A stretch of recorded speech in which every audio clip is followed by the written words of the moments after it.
Haleluya, selamat datang dalam program kita Kamu Hebat. Dan saudara yang kasih dalam Tuhan, nama program ini Kamu Hebat karena kamu adalah orang-orang yang hebat. Mungkin orang tua saudara marah dan bilang bodoh banget sih. Mungkin suami sudah bilang sama saudara, kamu tuh istri ada otaknya sih.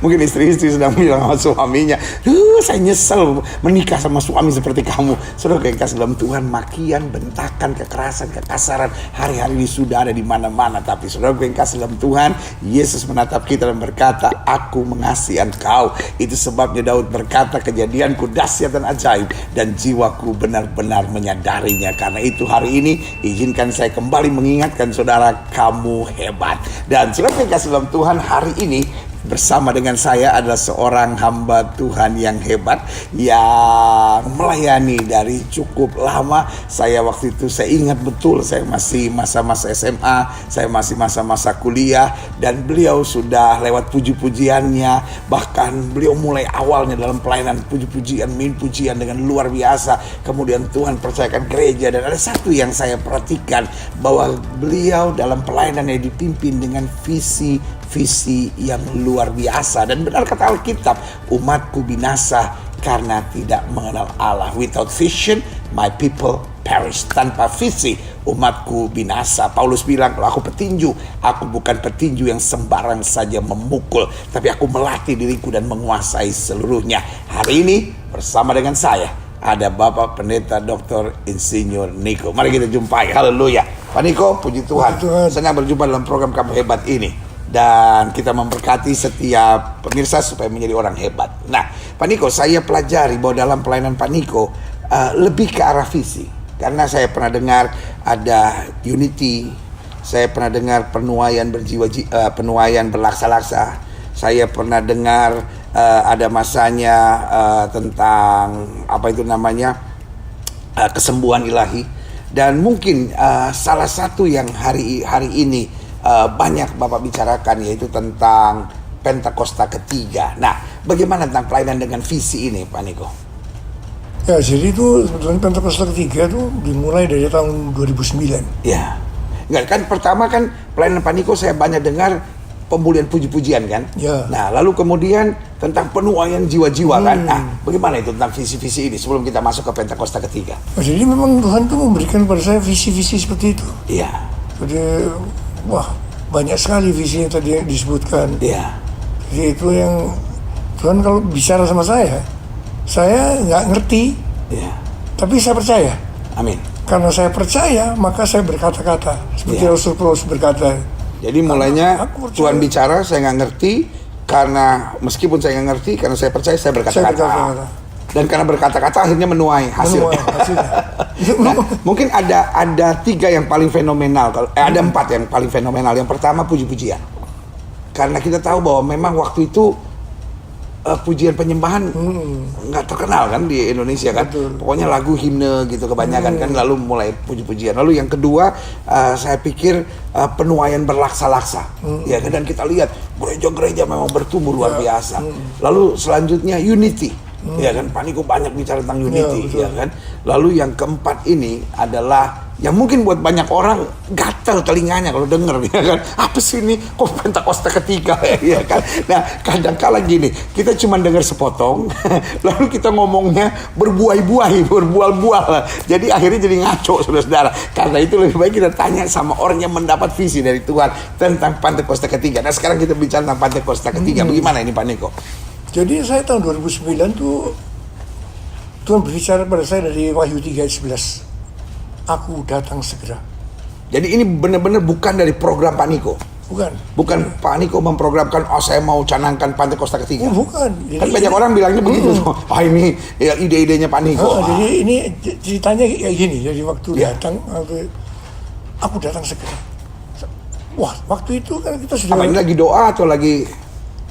Ya, jadi waktu doa, jadi tiba-tiba Tuhan berbicara seperti itu buat saya. Ya. Aku datang segera. Saya tanya Tuhan dengan gemetar, karena ini tidak biasanya Tuhan ngomong seperti itu buat saya. Apa yang akan Tuhan kerjakan dan apa yang harus kami kerjakan? Ya. Itu kira-kira 6 bulan baru dijawab. Ya. Aku akan mencurahkan rohku. Ya. Aku akan mencurahkan rohku pada saat aku mencurahkan rohku akan terjadi seperti Yoel 2 ayat 28 sampai dengan 32. Jadi semua kembali kepada firman, semua kembali kepada firman. Ya. Jadi ada 3 tanda. Sesuai dengan ayat 28 29, anak-anak, pemuda, orang tua akan dipakai Tuhan secara luar biasa. Haleluya. Ayat 30 dan 31-nya berkata, mujizat akan terjadi luar biasa. Amin. Pada waktu Roh Kudus dicurahkan. Tapi yang ketiga, goncangan akan terjadi luar biasa. Jadi mulai orang dipakai, mujizat dan goncangan. Ini 3 hal. Dan semua dasarnya adalah firman Tuhan. Firman. Ya. Yoel 2 ayat 28 sampai dengan 32. Ya. Karena 3 tanda ini, maka ayat 32 yang terjadi. Akan banyak orang yang berseru pada nama Tuhan. Dan mereka yang berseru pada nama Tuhan, mereka akan diselamatkan. Jadi Tuhan berbicara tentang itu. Aku akan mencurahkan rohku. Nah, kira-kira tahun 2013, Ya. Tuhan tuh mulai berbicara pada saya. Ya. Yang aku maksudkan selama ini dengan pencurahan Roh Kudus itu adalah Pentakosta ketiga. Jadi selanjutnya ada, jadi mulai dari sepotong penjelasan Iya, Tuhan. Ya. jadi ini sepotong-sepotong dan merupakan kayak pasal-pasal. Iya. Terus, loh Tuhan, Pentakosta ketiga, saya nggak ngerti apa itu Pentakosta ketiga. Ini kira-kira tahun berapa? 2013. 2013, Setelah ya. 2013 baru ngomong ini. Ya. Jadi di situ saya sekali lagi saya tidak ngerti, tapi saya percaya Tuhan ngomong. Karena itu saya berkata-kata. Karena itu berkata-kata. Itu saya lakukan sejak awal perjalanan dari pelayanan saya. Saya ngomong puji Tuhan. Wah, itu mulai rame orang. Saya ingat itu waktu Pak Niko mau masuk kota Jakarta. Karena saya melihat ada lawatan Tuhan di Jakarta. Kita akan bangun gereja. Waktu itu sama sekali belum ada gereja tuh. Jadi maksudnya tidak banyak orang yang nanam gereja. Saya waktu itu masih kuliah tingkat berapa, saudara-saudara? Kuliah teologi waktu itu. Nah kita lihat, wih, Pak Niko dari Surabaya, kan kita pikirkan gitu, kota Jakarta, Surabaya. Oh, pokoknya akan ada lawatan Tuhan di Jakarta. Karena itu kita harus siapkan wadahnya. Kalau saya nggak salah begitu kira-kira. Dan kemudian Tuhan mulai bekerja luar biasa waktu itu kan. Iya. Jadi memang selalu kayak gitu. Jadi karena ini sesuatu yang baru. Ya. Yang banyak menuai kecaman itu ya pasti saya. Ya. Itu mulai nanam gereja kan. Saya juga nggak ngerti. Ya. Saya pikir wah dengan sukacita nanam gereja. Loh, taunya banyak orang yang artinya terkena dampaknya. Ya. Tapi penuaian jiwanya juga jelas. Ya. Tapi puji Tuhan kalau sekarang gereja mana yang tidak menanam gereja? Ya. Luar biasa. Banyak sekarang satu gereja lokal punya 5 gereja. Oh, dulu nggak ada. Iya. Nah, itu seperti itu juga yang itu Pentakosta ketiga 2013. Ya. Nah, lalu kemudian apa yang terjadi setelah mulai ada suara Tuhan berkata Pentakosta ketiga?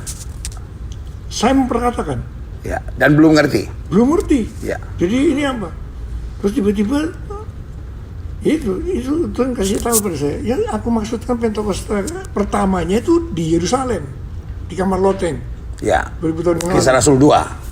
Terus. Ya. Dan yang kedua itu adalah yang terjadi di Azusa Street. Ya. Gerakan bersama William Seymour itu ya. Ya. Dan William Seymour di situ bernubuat kan tahun 1909. Ya. Bahwa 100 tahun ke depan. Jadi berarti hari-hari ini. Dan minta maaf, 1906 itu bukan hanya ada kegerakan Azusa Street, tapi mulai tumbuh gereja-gereja Pantekosta kan, gereja-gereja. Istilahnya gereja-gereja pertobatan lah, gereja-gereja memperkerjakan kuasa atau memberikan keleluasan pada kuasa Roh Kudus bekerja kan. Jadi 1906 itu artinya menghasilkan gerakan pencurahan Roh Kudus itu menghasilkan gereja-gereja Pentakosta sekarang ini. Ya. Di tahun berapa ya? Itu 1911 kira-kira ya. Terus ya, selama betul. 25 tahun gerakan itu. Dan artinya yang karena di Amerika dan Eropa banyak gereja-gereja gedungnya bagus tapi mati, orang-orangnya makin kurang kan. Semenjak tahun ini baru mulai bangkit lagi ya. Bangkit lagi. Luar biasa. Nah, lalu apa yang Pak Niko rasa tentang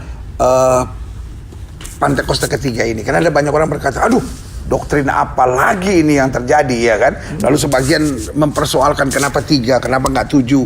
Nah, tapi tadi Pak Niko bilang persoalannya saya nggak mau tahu hitungan berapa, bukan saya yang hitung. Nah, Tuhan ingatkan saya ini kegerakan Pentakosta ketiga. Tuhan memberikan nama itu pada saya, Ya. ini Pentakosta ketiga. Dan ini bukan doktrin baru, tapi ini kegerakan yang Tuhan sedang kerjakan ya. Ini kegerakan pencurahan Ya. Roh Kudus. Luar biasa. Tadi yang saya katakan William Seymour itu mendapatkan 100 tahun ke depan, berarti sekarang Ya. Roh Kudus akan dicurahkan luar biasa, melebihi dari Azusa. Dan Pak Niko dapatnya bukan sebelumnya kan? Justru itu. Justru setelah dengar dari Tuhan Pentakosta ketiga Saya baru. dengar Pentakosta ketiga dulu, baru tahu kalau itu William Seymour itu bernubuat. Luar biasa. Jadi bukan saya tahu dari William Seymour dulu. Ya, Jadi ya. Tuhan ngomong ke saya dulu tentang ini, baru saya tahu, oh ini ternyata Tuhan sudah ngomong ke William Seymour nih. Ya. Jadi tahun 1909 itu. Ya, luar Nah, biasa. di situ saya mulai perkatakan Pentakosta ketiga, Pentakosta. Nah, tanggapannya orang macam-macam dah. Tapi waktu itu tidak terlalu seperti sekarang. Ya. Masih orang-orang mungkin ya, malah ini di forum-forum internasional saya ngomong. Ya. Mereka juga diem. Apa ini? Nah, kemudian saya tanya, Tuhan, kalau boleh kasih gambaran Tuhan, Pentakosta ketiga untuk Indonesia ini gimana? Ya. Itu tahun 2013. Ya. Tuhan baru jawab tahun 2017. Seorang hamba Tuhan dari Australia, Melbourne, dari Planet Seeker, yang namanya Russell Evan, Ya. dia dikasih penglihatan tentang Indonesia. Dia lihat api Roh Kudus sedang turun di Indonesia luar biasa. Kemudian dia melihat ada awan-awan seperti ditiup angin. Saya percaya itu awan kemuliaan Tuhan keluar Amin. dari Indonesia ke bangsa-bangsa. Dan dia melihat jutaan anak-anak muda yang berkobar dalam api Roh Kudus, cinta mati-matian kepada Tuhan Yesus, tidak kompromi terhadap dosa, dan akan melayani bangsa ini belum pernah terjadi sebelumnya. Wah, luar biasa. Pak Niko, saya khawatir banyak pendeta-pendeta Indonesia tidak bisa terima penglihatan ini karena mungkin mereka punya yang orang Belanda bilang Minderwaardigheid kompleks. Masa sih dari Indonesia akan ke bangsa-bangsa? Ya kan? Kadang-kadang persoalannya begitu. Kadang-kadang kita pikir, oh kalau dari Amerika, amin akan terjadi, ya kan? Kalau dari Eropa, amin akan terjadi. Kalau dari Amerika Latin, amin akan terjadi. Indonesia enggak kali. Saudara kasih dalam Tuhan, saya setuju dengan Pak Niko karena kalau Tuhan bicara pasti benar dan pasti ada tanda-tandanya dan pasti akan dibuktikan karena nubuatan itu akan terlihat benar ketika terbukti. Dan saya dengar Pak Niko ada banyak berbicara kemudian di forum-forum internasional dan orang-orang menerima dengan luar biasa, bahkan bukan hanya jemaat-jemaat awam tapi pemimpin-pemimpinnya. Boleh Pak Niko kasih kesaksian tentang itu? Saya dengar sampai di Amerika, di Brasil, Jadi saya kan di Israel juga kan? Oh iya, Ya. Israel. Saya kan terhisap dalam apa yang disebut dengan Empower 21. Ya. Itu semua gerakan ada di 5 benua. Wow. Dan itu memang yang pertama kali saya bicara justru di sana. Dan itu yang jadi Willie Wilson sebagai ketuanya, itu sangat yakin, percaya. Ini benar. Amin. Ini benar. Itu ketua daripada COG Church of God sampai sekarang, Church of God menerima dengan pengertian ini benar. Luar biasa. Jadi Orang Robert University. Pak Niko berbicara dan tim pelayanan Pak Niko yang memimpin puji-pujian dan lain-lain, dan sementara mereka menerima. Ini salah satu bukti bahwa kegerakan ini terjadi. Luar biasa. Benar. Dan baru-baru ini saya diundang ke Brasil juga hal yang sama. Jadi sudah melanda sampai Eropa, Brasil, lalu Israel, lalu Amerika, beberapa negara bagian. Ya, Wah, bagaimana di Brasil? Brasil, waduh, luar biasa. Itu waktu saya diundang untuk ke sana oleh Daniel Kolenda waktu itu, Ya. penggantinya Reinhard Bonnke. Dia berkata, ada sesuatu di Brasil. Anda harus datang. Itu yang saya cerita. Mereka mulai mengadakan menjual tiket. Jadi di sana tuh tiketnya dijual kalau mau KKR. Karena kalau gratis nggak bakal bisa masuk. Gak bisa. Nggak Jadi muat tempatnya. jadi kan nggak tahu juga loh, Ya. mau ada berapa banyak yang mau datang. Iya. Jadi mereka sewa satu stadion. Itu ternyata itu mau 80.000. Jadi tiket tuh dijual kurang dari 6 jam sold out. Wah, Itu kalau di Indonesia ada KKR jual tiket, perkara itu. Pasti bacotnya lebih besar daripada jumlah yang hadir. Tetapi itu luar biasa, saudara. Itu cara membatasi, karena kalau gratis, saudara, waduh tumpah itu ruangan. Tetapi udah bayar aja, orang betul-betul berbondong-bondong, luar biasa. Atau gratis itu mungkin nggak tahu kan? Nggak mau lagi. Bukan. Ya. Ada yang datang nggak tahu kan? Iya betul. Jadi karena itu mereka jual. Cari stadion yang kedua, sekitar 3 hari sold out. Wah, ini yang waiting list masih banyak. Cari stadion yang ketiga, itu yang 2 tuh ada di Sao Paulo. Ya. Mereka cari lagi stadion, akhirnya dapat di Brasilia, ibu kotanya Brasil, ya. Di seluruh National Stadium. Mereka, jadi pada hari itu ada 3 stadion yang dipakai.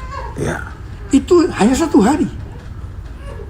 Hari Sabtu tanggal 8 Februari 2020. Ya. Dan yang hadir 180.000 anak-anak muda dengan usia rata-rata 24 tahun. 180.000? 180.000. Itu dari jam 10 pagi sampai jam 10 malam. 12 jam. Non-stop. Pujian, penyembahan, firman, pujian terus. Mereka di tengah lapangan. Itu dipanas-panas. Mereka terus. Ya. Selama 12 jam. Dan saya tanya di sini, Indonesia kira-kira bisa nggak ya? Mereka bilang bisa. Saya bilang, pasti bisa. Luar biasa. Pasti bisa. Karena pada waktu kita omong-omong dengan para pemimpin di sana, mereka sama-sama dapat bahwa ada 2 negara atau 2 bangsa yang akan dipakai oleh Tuhan untuk menggerakkan anak-anak muda untuk dunia. Yang pertama Indonesia, yang kedua Brasil. Amin. Dan kita lihat sendiri, kita ini semua seperti nubuatan tapi sedang mulai digenapi. Amin. Jadi yang namanya Pentakosta ketiga itu memang sekali lagi kalau boleh saya sekarang diberikan ada 5 pengertian tentang Pentakosta ketiga. Oh, ini kesimpulannya ya dari Pentakosta ketiga. Yang artinya kan tadinya kan cuma satu pengertian satu dibuka sehingga waktu dijawab itu apaan? Sekarang sudah ada 5. Ya. Yang pertama itu adalah pencurahan Roh Kudus yang luar biasa di zaman now, yang melebihi asal-asal. Amin. Yang kedua, jadi pencurahan Roh Kudus itu artinya kesatuan tubuh Kristus, dan karena ada banyak orang pikir itu kan cuma kegerakan gereja-gereja Pentakosta aja. Semua. Ya. Jadi dengar nggak kalau sekarang tahun 2017? Jadi dari 3 aras dunia. 3 aras dunia ya. Katolik, World Council of Churches, dengan gereja-gereja sedunia, dengan World Evangelical Alliance yang pernah di sini. Ini tahun 2017 ketemu di Jenewa dan sudah sepakat akan menginjil bersama-sama. 2018 itu diresponi oleh Indonesia di Brastagi. Semua termasuk Katolik meresponi ini, akan bersama-sama menginjil. Tahun 2020 kita ketemu lagi. Bagaimana caranya? Mereka tunggu. Oke, kita tunggu Pak Niko dari Brasil. Dan sekarang saya sudah dapat. Amin. Yang pertama ini anak-anak muda. Yang pertama tadi pencurahan Roh Kudus kan? Kemudian definisinya tadi. Yang kedua pencurahan Roh Kudus. Pertama pencurahan Roh Kudus. Yang kedua penuaian jiwa yang terbesar, dan yang terakhir sebelum Tuhan Yesus datang untuk kali yang kedua. Amin. Yang ketiga, Pentakosta ketiga akan membangkitkan generasi anak-anak muda yang saya sebutkan generasi Yeremia. Anak-anak muda yang penuh Roh Kudus, cinta mati-matian kepada Tuhan Yesus, tidak kompromi terhadap dosa, dan akan melayani bangsa ini lebih jauh lebih dahsyat, tidak pernah terjadi. Itu untuk Indonesianya. Dan Pentakosta ketiga, yang keempat ini adalah memberikan kita kuasa untuk menyelesaikan amanat agung Tuhan Yesus. Pergi jadikan sekalian bangsa murid-murid. Betul. So, ini yang paling penting. Dan yang kelima, dan Alkitab, dan itu sesuai dengan firman Tuhan kan, bahwa gempa terjadi, bangsa akan bangkit melawan bangsa, itu bukan akhirnya. Tapi hari-hari, Injil dulu harus diberitakan. Yang terjadi hari-hari ini adalah untuk wake up call bagi gereja. Amin. Untuk menyelesaikan amanat agung Tuhan Yesus. Ini saya percaya. Dan yang kelima, saya berani berkata bahwa Pentakosta ketiga ini lahir di Indonesia. Dan dari Indonesia akan dari Cindy Jacob kita pasti kenal semua. Dia yang datang di sini, yang memberikan nubuatan bahwa kalau dulu Pentakosta kedua itu dari barat ke timur, Ya. tapi yang ketiga ini dari timur ke barat. Ya. Jadi mungkin tadi yang benar. Ya. Selama ini apaan Indonesia? Bener lah Indonesia, bener. Dan benar apa yang Alkitab katakan kan, Ya. apa yang tidak dipandang oleh Benar. dunia itu yang akan Jadi dipandang sekarang Tuhan. ini sudah diakuin. Amin. Jadi artinya yang di Amerika tahu mereka. Amin. Amin. Jadi saya katakan, maaf ya, saya lebih gampang ngomong sama mereka. Ya. Karena mereka tuh mengenal apa yang disebut dengan peristiwa di Azusa Street. Ya, ya, ya. Itu di Indonesia saya lihat kadang-kadang beberapa gereja Pentakosta tidak tahu. Dan saya pikir kan gini, dunia ini kan bundar, Pak Niko. Kalau dari barat ke timur, ya kan Alkitab bilang Injil harus diberitakan sampai ujung kan. Jadi kalau dari barat ke timur, akhirnya sekarang putaran selanjutnya kan timur ke barat. Betul. Kan, iya kan. Jadi apapun yang Pak Niko bilang, ini kan dasarnya Alkitab dan firman Tuhan. Betul. Wow, luar biasa. Lihat saudara yang kasih dalam Tuhan. Kadangkala kita banyak terpengaruh oleh kritik-kritik yang tidak jelas, saudara. Karena itu seringkali apa yang terjadi, benar kata Paulus bilang, aku seorang petinju yang tidak sembarang saja memukul.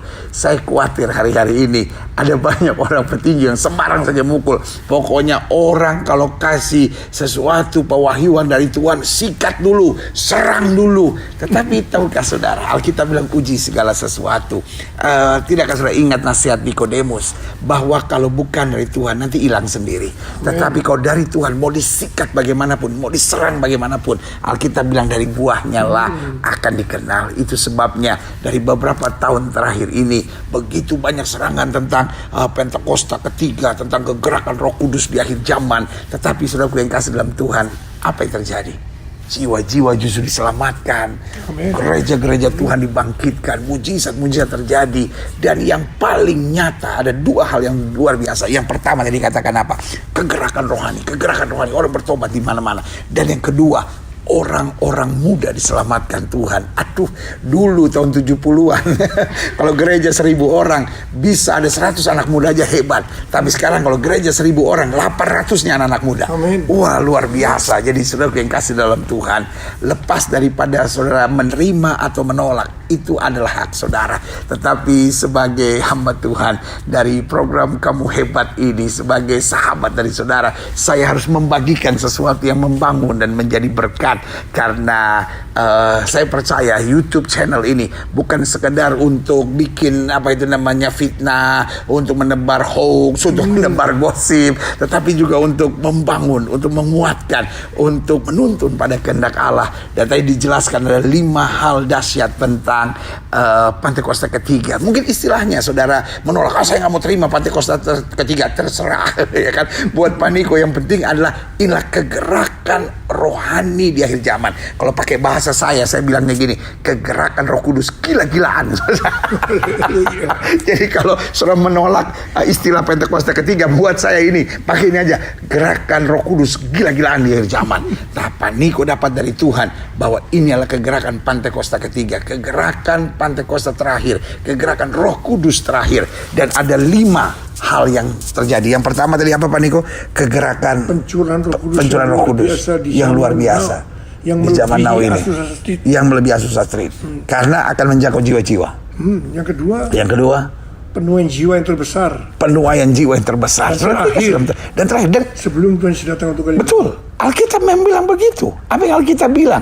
Gempa bumi itu bukan akhirnya, tapi akhirnya Injil akan diberitakan. Orang akan pergi dari barat ke timur untuk apa? Untuk laparan haus akan firman Tuhan. Dan itu terjadi. Lalu yang ketiga, gerakan membangkitkan generasi anak-anak muda. Generasi Yeremia, generasi orang-orang muda, orang yang berkata, ini aku Tuhan, utus aku Tuhan, ya kan? Dan saudara gue yang kasih dalam Tuhan, saya pikir benar di akhir zaman tantangan makin berat. Orang-orang tua ya kan akan mendapat mimpi, akan mendapat arahan, akan mendapat tuntunan. Orang-orang muda yang bergerak, orang-orang muda yang maju, orang-orang muda yang berprestasi, baik kemuliaan Tuhan. Lalu yang keempat, akan memberikan kepada kita kuasa. akan memberikan untuk kita menyelesaikan amanat agung Tuhan. kuasa bukan sekedar untuk gaya-gayaan, saudara, ya kan, tapi kuasa untuk mentuntaskan amanat agung. Berarti akan ada orang-orang dipakai Tuhan bisnismen, akan ada orang dipakai Tuhan polisi, tentara, jaksa, hakim, ya kan, orang-orang di dunia marketplaces, saudara, ya kan, karena akan menuntaskan amanat agung. Saya percaya tidak ada pendeta yang bisa satu orang menuntaskan amanat agung, tetapi spread the fire, bagikan api itu supaya di mana-mana Injil diberitakan, Dan yang kelima, yang terakhir, itu yang saya tidak pernah lupa, karena itu yang saya paling senang, saudara, mulai dari Indonesia. Jadi kalau orang Indonesia menolak gerakan Pentakosta ketiga ini, menolak gerakan Roh Kudus di akhir zaman, saya pikir sudah nggak percaya diri, saudara, karena sudah cuma pikir orang Amerika yang bisa, pendeta-pendeta hebat yang ada brewoknya gitu, yang memang keren yang bisa. Tidak, saudaraku yang kasih dalam Tuhan, Indonesia sudah cukup banyak diejek oleh dunia, Indonesia cukup banyak direndahkan oleh dunia, tetapi benar firman Tuhan, apa yang direndahkan oleh dunia justru akan diangkat Tuhan bagi kemuliaan Tuhan. Pak Niko, mungkin ada kalimat-kalimat terakhir Pak Niko untuk mengajak jemaat untuk masuk dalam kegerakan Roh Kudus di akhir zaman atau Pentakosta ketiga ini, silahkan. Yang paling penting buat saya bahwa Pentakosta ketiga ini adalah kuasa yang Tuhan berikan hari ini, ya, untuk menyelesaikan amanat agung Tuhan Yesus. Amin.